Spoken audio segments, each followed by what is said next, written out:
प्रियजनों, यीशु मसीह के नाम में आपको प्रेम पूर्ण अभिवादन।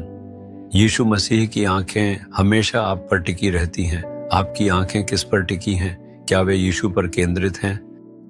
कई बार आत्मिक बातों में भी हमारा ध्यान लोगों पर चला जाता है और हम कहते हैं, यह परमेश्वर का दास ऐसा है, वह दूसरा अलग है।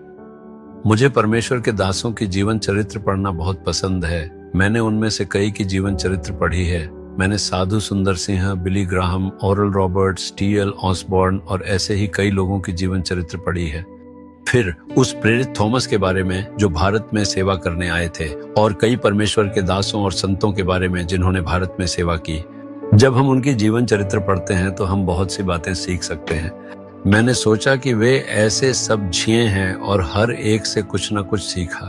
किसी एक दास से उसकी प्रार्थना जीवन, किसी दूसरे से उसका पवित्र जीवन, किसी और से प्रचार करने की कला। इस तरह मैं उनसे सीखता रहता हूँ। मुझे ये सारी बातें जानना बहुत अच्छा लगता है। आज भी मैं इसी तरह पढ़ता रहता हूँ। लेकिन एक दिन प्रभु ने मुझे कहा कि मैं प्रत्येक से केवल एक ही बात सीख सकता हूँ, और पूरी तरह से सीखने के लिए मुझे उनकी ओर देखना चाहिए।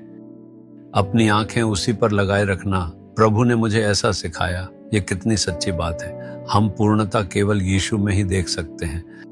यीशु नम्रता, करुणा, क्षमाशील प्रेम, लोगों के प्रति उसकी दया, उसकी प्रार्थना जीवन, उसकी पवित्रता और ऐसी ही अन्य बातों का पूर्ण आदर्श है। फिर मैंने यीशु का ध्यानपूर्वक जांच करना शुरू किया। क्या आप जानते हैं इसके लिए मैंने क्या किया? शास्त्रों में यीशु का जीवन इतिहास 4 सुसमाचार पुस्तकों मत्ती, मरकुस, लूका और यूहन्ना में लिखा गया है। मैंने उन सुसमाचार पुस्तकों को बार बार ध्यानपूर्वक पढ़ा। मैंने यीशु के बारे में जांच करना शुरू किया। इस स्थिति में यीशु कैसे व्यवहार करते, मुझे भी वैसा ही बदलना चाहिए। मैंने इसकी इच्छा की और इसके लिए प्रार्थना करने लगा।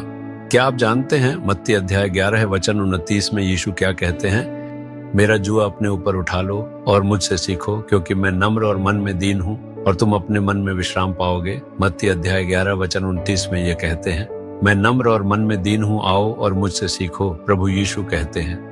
यही से मैंने आत्मा में पूरी तरह दीन होना सीखा।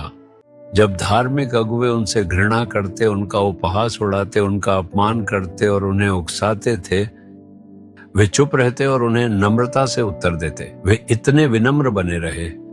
वे प्रभु हैं और वे भले हैं। लेकिन जब किसी ने उन्हें भले गुरु कहा, उन्होंने कहा, तुम मुझे भला क्यों कहते हो, क्योंकि परमेश्वर के अलावा कोई भला नहीं है। हम देखते हैं कि प्रभु इस प्रकार कहकर स्वयं को दीन बनाते हैं। मैं यीशु के स्वभाव जैसे विनम्रता और दीनता से आकर्षित हुआ। मैं इन वचनों को बार बार पढ़ता था और यही पाने के लिए प्रार्थना करता था। मुझे बदल दो और मुझे यह स्वभाव दो। मुझे अपनी तरह विनम्रता, दीनता, पवित्रता और प्रार्थना का जीवन दो। इसी तरह मैं यीशु की ओर देखता रहा, यह इच्छा और प्रार्थना करता रहा कि उनका स्वभाव मुझ में भी बने। यही मेरे जीवन में बदलाव का कारण है।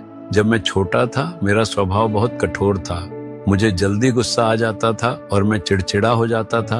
मैं दांत पीसता था और बातों को बढ़ा चढ़ाकर कहता था। मुझ में नम्रता या शांति नहीं थी। मेरा स्वभाव ऐसा ही था। लेकिन जब मैंने यीशु से सीखा और उसी के कारण मेरा जीवन बदल गया, यहाँ तक कि मेरे माता पिता भी चकित रह गए और मेरी माँ ने मुझसे पूछा, तुम ऐसे कैसे बदल गए? मैंने खुद को नहीं बदला, प्रभु ने स्वयं मेरे जीवन को बदल दिया। जैसे जैसे यीशु मसीह का स्वभाव धीरे धीरे मुझ में बनने लगा। इसलिए आपको यीशु को ध्यान से देखना चाहिए और उनसे सीखना चाहिए। हम मनुष्य से भी अच्छी बातें सीख सकते हैं, लेकिन केवल एक ही है जिसमें सारी विशेषताएं हम पूरी तरह से मौजूद हैं, वह है यीशु। इसलिए उन्हें ध्यान से देखिए। 4 सुसमाचार की किताबों को बार बार पढ़िए। यीशु कैसे बोलते थे, क्षमा करते थे, चलते थे और विनम्र रहते थे, इसे खोजिए और उनसे सीखिए। अगर आप अपना जीवन ऐसा करने के लिए समर्पित करते हैं तो आपका जीवन पूरी तरह बदल जाएगा। इसलिए आज प्रार्थना कीजिए, यीशु मैं आपसे सीखता हूँ, मुझे आपकी नम्रता और विनम्रता चाहिए। क्या आप उनसे मांगेंगे? यह दिन आपके लिए एक महान आशीर्वाद बन जाएगा। अब प्रार्थना कीजिए, यीशु मेरी आंखें हमेशा आप पर टिकी रहीं। मैं आपसे सीखना चाहता हूँ। मुझे आपके स्वभाव की आवश्यकता है। मैं आपकी ओर देखता हूँ और आपसे सीखता हूँ। मुझे विनम्रता और दीनता दीजिए। मैं बिल्कुल आपकी तरह विनम्र और दीन बनना चाहता हूँ। मुझे इन्हें पाने के लिए अनुग्रह दीजिए। जो भी इस तरह प्रार्थना कर रहा है, उस बेटे बेटी को ऐसा हृदय दीजिए और उन्हें आशीर्वाद दीजिए।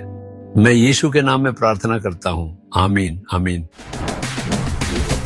Jesus redeem Hindi YouTube channel को सब्सक्राइब करें। सब्सक्राइब बटन पर क्लिक करें और बेल आइकन को भी क्लिक करके हर दिन की नई कार्यक्रमों की जानकारी प्राप्त करें।